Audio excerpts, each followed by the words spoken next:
In order to describe an object's motion, we first must be able to describe its position. Position is simply where an object is at any particular point in time.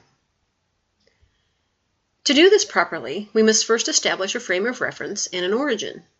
This is easier to do if our object relates to something that is stationary. For example, a rocket launch can be described in relation to the Earth as a whole, because the Earth appears to be stationary. It is usually convenient to consider motion upward or to the right to be the positive direction, and the motion downward or to the left as the negative direction. This rule, however, is not set in stone, and it is important to pay attention to the coordinate system that is presented in any kind of problem. Once you define your coordinate system, it cannot be changed. So describing the position of the professor in this diagram would be more convenient to describe in relation to the edge of the whiteboard than it would be to describe it as in relation to the Earth as a whole.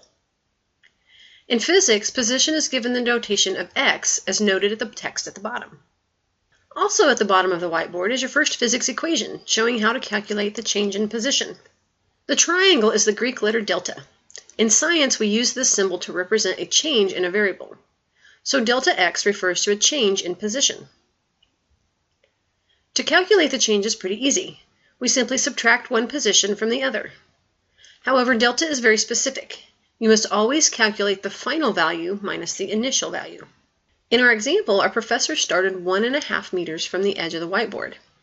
She then moved to a position 3.5 meters from the edge of the whiteboard.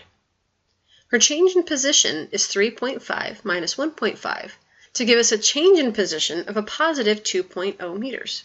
This positive number simply tells us that we moved to the right. We have defined our coordinate system that the right is positive. This is important because what happens if she walks back to her original position?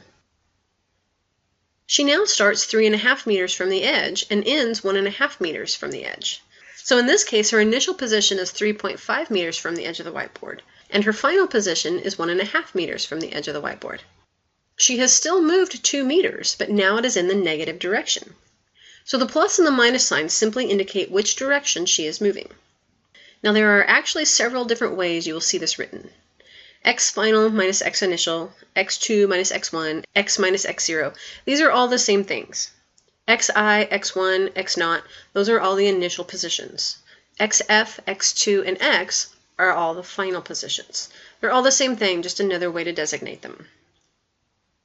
In physics, we often represent the final value with no subscript and the initial value with an x0. Since we have now described a change in position to our object, we can give this a name. This is a term called displacement. So when an object changes position, we say that it is displaced. So let's look at an example. We have a cyclist that rides 3 kilometers to the west and then turns around and rides 2 kilometers to the east. What is her displacement, and what is her total distance that she rides? Again, we can set up our frame of reference to match the center of a compass rose. By convention, we define east as positive, so when our cyclist rides to the west or left of the origin, this is in a negative direction. When she rides back to the east, then it's in a positive direction. The good thing is we can set our origin wherever we want to. The easiest thing to do is set it where she starts. So what is her displacement? Well, we know that displacement is a change in position. So we need a final position and we need an initial position. Her initial position is at the origin, so we can say that her initial position is 0 kilometers. She rides west 3 kilometers, but then she comes back 2 kilometers to the east. So her final position is negative 1 kilometers to the west of the origin.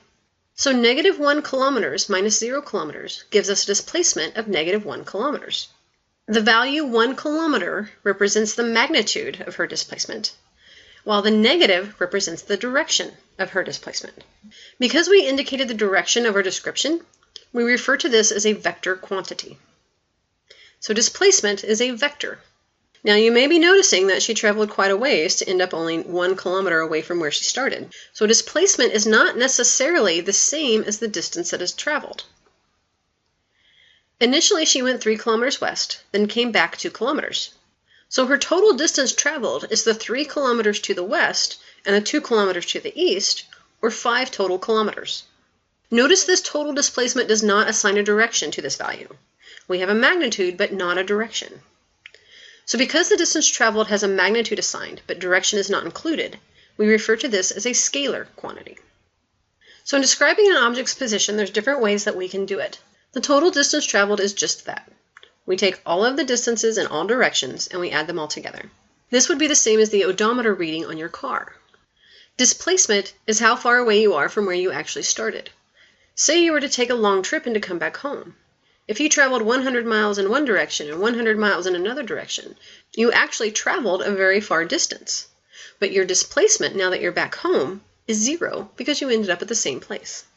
Scalar quantities are those that have magnitude but not direction, and vector quantities are those that have both magnitude and direction.